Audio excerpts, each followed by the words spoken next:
Hola, querido amigo, bienvenido nuevamente a este tu curso, el mejor manual de crianza.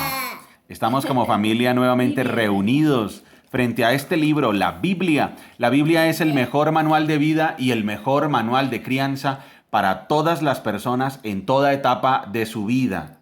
Y entonces vamos a arrancar nuestro estudio hoy nuevamente en la segunda carta del apóstol Pablo a los Corintios.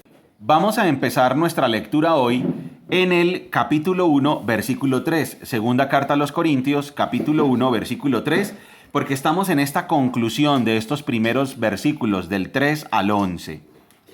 Dice así: toda la alabanza sea para Dios, el Padre de nuestro Señor Jesucristo. Dios es nuestro Padre misericordioso y la fuente de todo consuelo. Él nos consuela en todas nuestras dificultades para que nosotros podamos consolar a otros. Cuando otros pasen por dificultades, podremos ofrecerles el mismo consuelo que Dios nos ha dado a nosotros. Pues cuanto más sufrimos por Cristo, tanto más Dios nos colmará de su consuelo por medio de Cristo. Aun cuando estamos abrumados por dificultades, es para el consuelo y la salvación de ustedes. Pues cuando nosotros somos consolados, ciertamente los consolaremos a ustedes. Entonces podrán soportar con paciencia los mismos sufrimientos que nosotros. Tenemos la plena confianza de que al participar ustedes de nuestros sufrimientos, también tendrán parte del consuelo que Dios nos da. Muy bien, querido amigo, estamos en una serie maravillosa. Esta ya es nuestra tercera clase de esta serie que hemos titulado Integridad y Autoridad. Integridad y Autoridad. Recordemos que el apóstol Pablo está escribiendo esta carta a la iglesia de los Corintios y principalmente la escribe porque los falsos maestros están poniendo en tela de juicio estas dos cosas, su integridad y su autoridad. Recordemos que nosotros hemos analizado o analizábamos en las clases anteriores este asunto. ¿Alguna vez han denigrado de nosotros? ¿Alguna vez alguien se ha opuesto a nosotros con mentiras? ¿Alguna vez alguien ha puesto en duda nuestras intenciones, nuestras buenas intenciones? Eso es lo que le estaba sucediendo a nuestro querido apóstol Pablo allá en la iglesia de Corinto. Los falsos maestros se habían aprovechado de la inmadurez de la iglesia, de sus divisiones, de su sectarismo, y entonces estaban poniendo en tela de juicio, estaban poniendo en duda la integridad y la autoridad del apóstol Pablo. Acabamos de leer el versículo 3 y en el versículo 3 leímos que una característica de los verdaderos seguidores de Jesucristo es que le dan la alabanza a Dios y eso los lleva a reconocer que definitivamente Dios es misericordioso. Eso lo leíamos aquí en el versículo 3. ¿Puedes volver a leer, Dani, capítulo 1, versículo 3, por favor, campeón? Ok. Toda la alabanza sea para Dios, el Padre de nuestro Señor Jesucristo. Dios es nuestro Padre misericordioso y la fuente de todo consuelo. Ahí fíjense que el apóstol Pablo está diciendo, bueno, Dios es nuestro Padre misericordioso y la fuente de todo consuelo. El apóstol Pablo estaba experimentado ya en el sufrimiento. Había sido apedreado, azotado, perseguido, rechazado, difamado. El apóstol Pablo ya tenía experiencia en el quebranto, experiencia en la persecución. Y la única manera en la que él podría salir adelante, seguir adelante y seguir con su meta, con su propósito, era si Dios lo consolaba. Si él no recibía el consuelo de Dios, ¿cómo iba a hacer para consolar a los demás? Cuando el Evangelio tiene una característica y es que el Evangelio consuela a los que sufren. Y por eso el apóstol Pablo está diciendo, nosotros hemos recibido consuelo para poder consolar. Dios es la fuente. Vamos a leerlo nuevamente. Dice, toda la alabanza sea para Dios, el Padre de nuestro Señor Jesucristo. Dios es nuestro Padre misericordioso y la fuente de todo consuelo. Querido amigo que nos estás escuchando, ¿es Dios para ti la fuente de tu consuelo? ¿Es Dios para ti la fuente de esa paz que sobrepasa todo entendimiento en medio de las dificultades, en medio del sufrimiento. El apóstol Pablo así lo está manifestando, arrancando su argumentación acerca de su integridad. Eso nos muestra algo.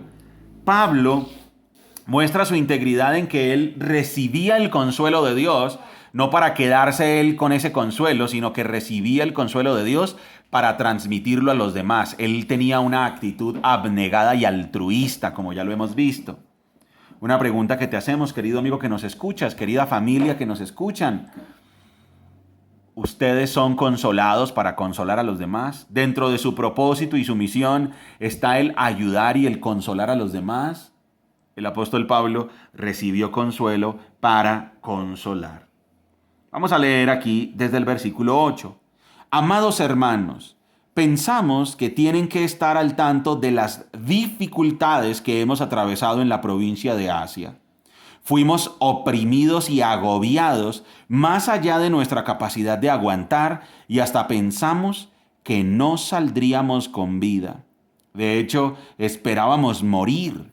Pero como resultado, dejamos de confiar en nosotros mismos y aprendimos a confiar solo en Dios, quien resucita a los muertos. Miren este punto que acaba de decir aquí el apóstol Pablo. Era tal la magnitud de la persecución que ellos enfrentaron en Asia, allá en Éfeso. Acordémonos que eso lo leímos en el libro de Hechos, cuando Demetrio el platero, junto con todos los del mismo gremio que hacían estatuillas de la diosa Diana, al ver amenazado su negocio, se abalanzaron contra los discípulos en una turba violenta, agresiva, y los iban a linchar. Y el apóstol Pablo tuvo que huir allá de la ciudad de Éfeso, de Asia. Y entonces dice aquí que él estuvo tan angustiado y era tan terrible la persecución que perdieron toda esperanza de salvarse con sus propios esfuerzos humanos. O sea, él llegó a un momento allá en la persecución que dijo, no, ya me mataron, aquí ya terminó todo. Mejor dicho, estoy en las manos de mi Señor, yo no me puedo defender. Y fíjense esto. En el versículo 9 él dice, aprendimos a confiar en Dios. Dani, ¿puedes volver a leer el versículo 9, campeón? Sí.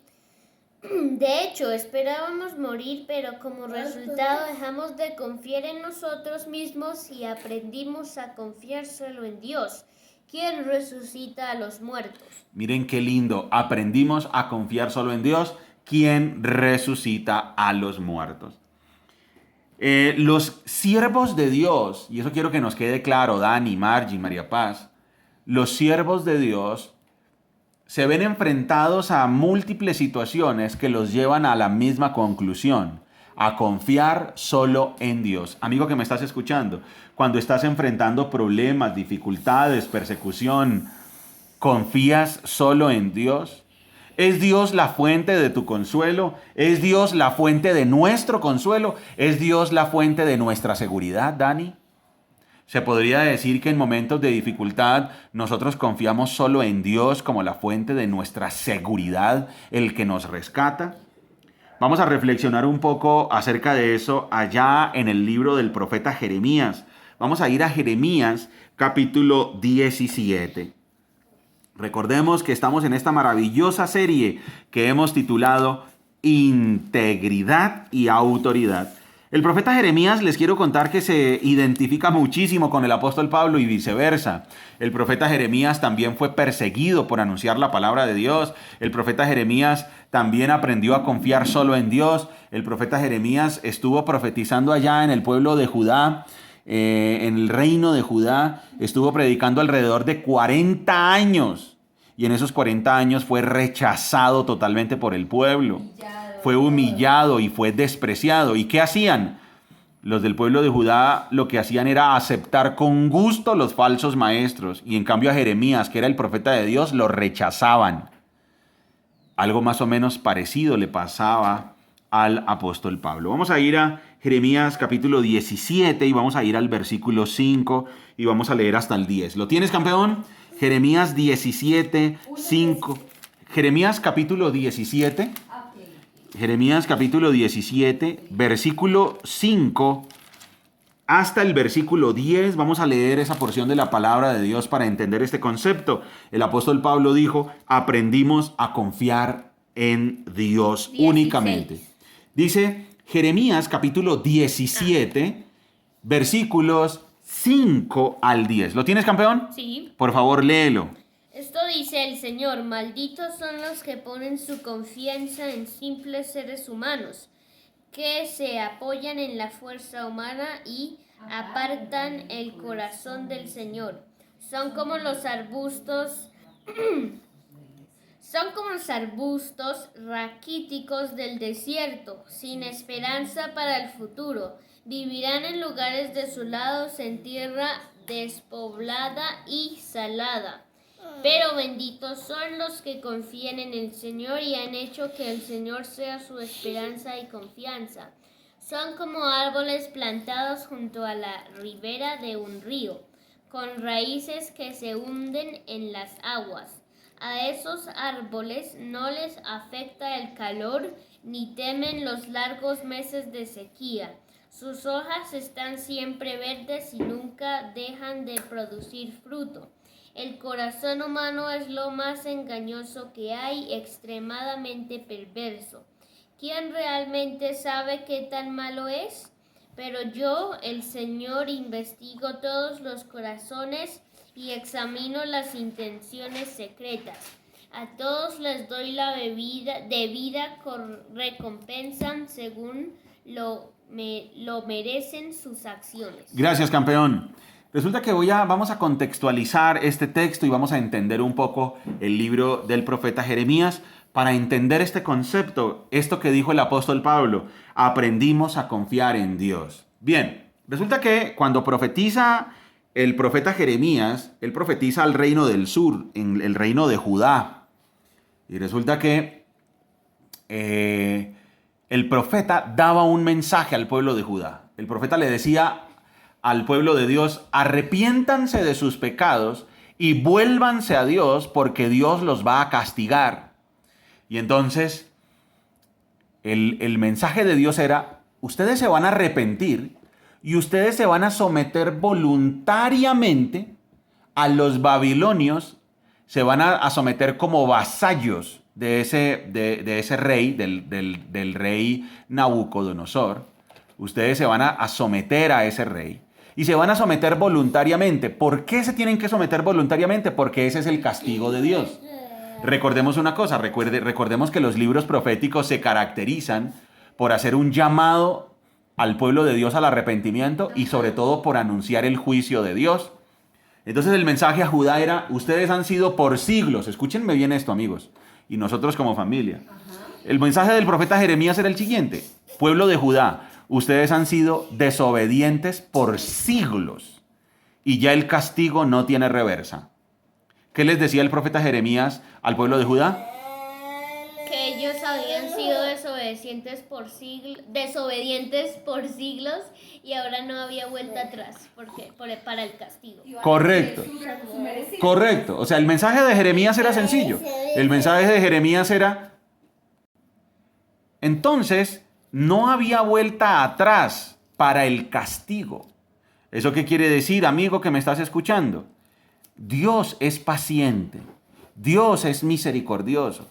Sin embargo, tengamos en cuenta que Dios es justo. Dios es justo. Y entonces Dios ya le dijo al pueblo de Judá: oye, pueblo de Judá, oigan ustedes, durante siglos les he enviado a mis siervos los profetas, durante siglos, alrededor de 5 siglos, 500 años de advertencias. 500 años, vuélvanse a Dios. 500 años, arrepiéntanse de su pecado. Y el pueblo de Judá no se arrepintió en esos 500 años. Y entonces Dios dijo, y eso lo dijo por medio del profeta Jeremías, les dijo: ok, ya no hay vuelta atrás. El castigo ya es inminente. Lo que tienen que hacer es sométanse ahora al rey de Babilonia, a Nabucodonosor. Sométanse a él, vuélvanse sus vasallos, y ese castigo durará un poco tiempo y los restauraré. Pero ahí venían los falsos maestros. Ojo, amigo que me estás escuchando. Miren, escuchemos bien el mensaje de los falsos maestros en el libro del profeta Jeremías. Los falsos maestros eran con el siguiente mensaje. No, va a venir prosperidad. No, no, no, no, no, todo va a estar bien.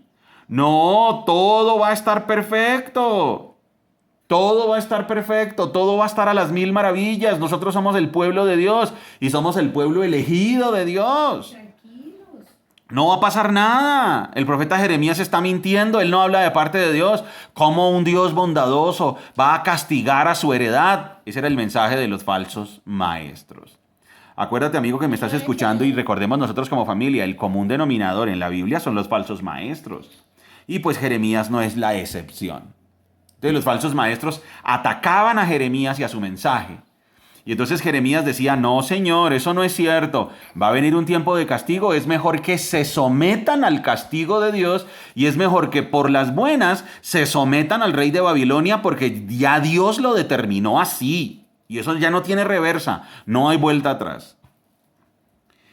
Y entonces, ¿qué hicieron? ¿Qué hizo el rey de Judá y qué hicieron los falsos maestros, los falsos profetas y los dirigentes del pueblo de Judá? Dijeron, ay, ya sé, ya sabemos qué vamos a hacer. Si el rey de Babilonia viene a atacarnos, vamos a pedir ayuda a Egipto. Dani, dime una cosa, ¿por qué crees tú que era tan grave que el pueblo de Judá pidiera ayuda a Egipto? Porque no estaban teniendo en cuenta a Dios. Correcto, porque no estaban teniendo en cuenta a Dios. Mi pregunta es, ¿Dios de dónde los había liberado hace siglos? ¿De dónde los había liberado? De Egipto. ¿De Egipto? ¿Y cómo así que ahora iban a volver a asociarse con los que antes los tenían esclavizados? Ese es un cuadro clarísimo de lo que es volver al pecado. Y resulta que ahora el pueblo de Judá dijo, no, ya sabemos qué vamos a hacer, vamos a pedirle ayuda. Ahora, el problema es que ni siquiera le estaban pidiendo ayuda a otra gente, lo cual ya era malo.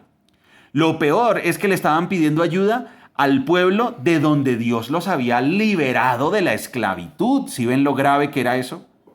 Rebeldía total contra Dios. No solo no se someten a Dios, no solo desobedecen a Dios, no solo no aceptan voluntariamente la reprensión de Dios, sino que ahora rechazan abiertamente a Dios y se van a buscar ayuda al lugar donde Dios los había sacado siglos atrás de la esclavitud, y que Dios les había dicho, nunca se asocien con los egipcios para nada. Era la orden de Dios. Dios ya les había dicho, nunca se asocien con los egipcios para absolutamente nada. Y entonces, ¿qué hizo el pueblo? El pueblo rechaza al mensajero de Dios, rechaza la palabra de Dios y ahora busca ayuda a Egipto. Y en ese contexto es que el profeta Jeremías escribe estas palabras. Capítulo 17, versículo 5 dice, esto dice el Señor, malditos son los que ponen su confianza en simples seres humanos y que se apoyan en la fuerza humana y apartan el corazón del Señor. ¿Sí ven? ¿Por qué el profeta está diciendo eso? Les está diciendo, malditos, porque ustedes no confían en mí, me desobedecen, se rebelan contra mí y de postre van y buscan ayuda de donde yo les dije, nunca se asocien con ellos porque yo los liberé de la esclavitud. Ellos los tenían esclavizados y yo los liberé. Por eso el profeta dice, malditos son los que ponen su confianza en simples seres humanos, que se apoyan en la fuerza humana y apartan el corazón del Señor. Aquí tenemos otro problema. ¿En qué se estaba apoyando la nación? Se estaba apoyando solo en su sabiduría humana. Estaban diciendo, bueno, los planes son estos, ataquemos por aquí al rey de Babilonia, hagamos la resistencia, no nos van a poder vencer, cuando Dios ya había dicho, es imposible que ustedes venzan a Babilonia, porque yo he establecido que Babilonia va a ser la vara con la cual los voy a castigar. ¿Sí ven lo que ya había dicho Dios?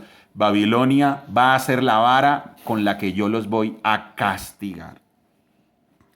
Y entonces empieza el profeta a describir cómo son los que no confían en el Señor, los que no confían en el Señor.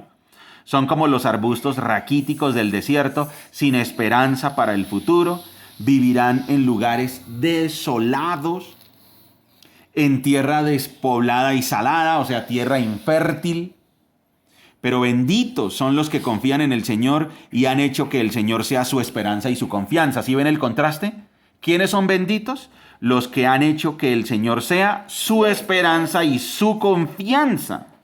Son como árboles plantados junto a la ribera de un río, con raíces que se hunden en las aguas. A esos árboles no les afecta el calor, ni temen los largos meses de sequía. Sus hojas están siempre verdes y nunca dejan de producir fruto.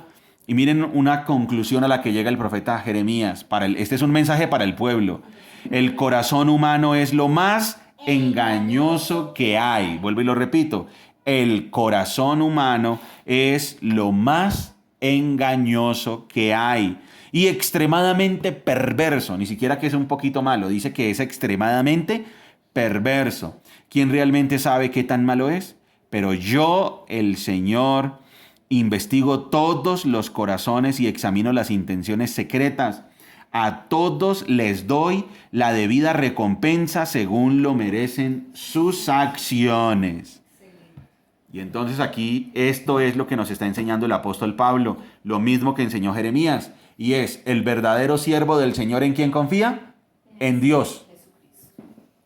El verdadero siervo del Señor, ¿en quién confía? En Dios, total y absolutamente. Es el mensaje que Jeremías dio 600 años atrás, antes de que se escribiera segunda carta a los Corintios.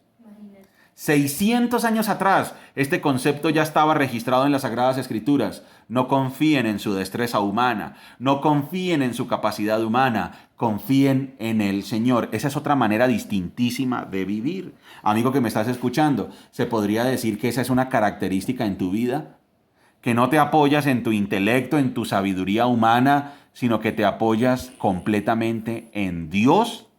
Todos los planes que tú tienes los pones en las manos de Dios. Todo lo que tú y yo hacemos lo ponemos en las manos de Dios. Cuando enfrentamos situaciones difíciles, todo eso lo colocamos en las manos de Dios, en las manos del Señor. Por eso dice el capítulo 1, versículo 9 de segunda carta a los Corintios. Dice así: de hecho esperábamos morir, pero como resultado dejamos de confiar en nosotros mismos y aprendimos a confiar solo en Dios, quien resucita a los muertos. Vamos ahora a terminar de leer hasta el versículo 11. Versículo 10. Efectivamente, Él nos rescató del peligro mortal y volverá a hacerlo de nuevo. Hemos depositado nuestra confianza en Dios y Él seguirá rescatándonos. Y ustedes nos están ayudando al orar por nosotros. Entonces mucha gente dará gracias porque Dios contestó bondadosamente tantas oraciones por nuestra seguridad. Entonces, en estos primeros 11 versículos del capítulo 1, el apóstol Pablo empieza a demostrar su integridad. Vuelvo y lo repito. En estos 11 primeros versículos, el apóstol Pablo empieza a demostrar su integridad. María Paz empieza a demostrar su integridad.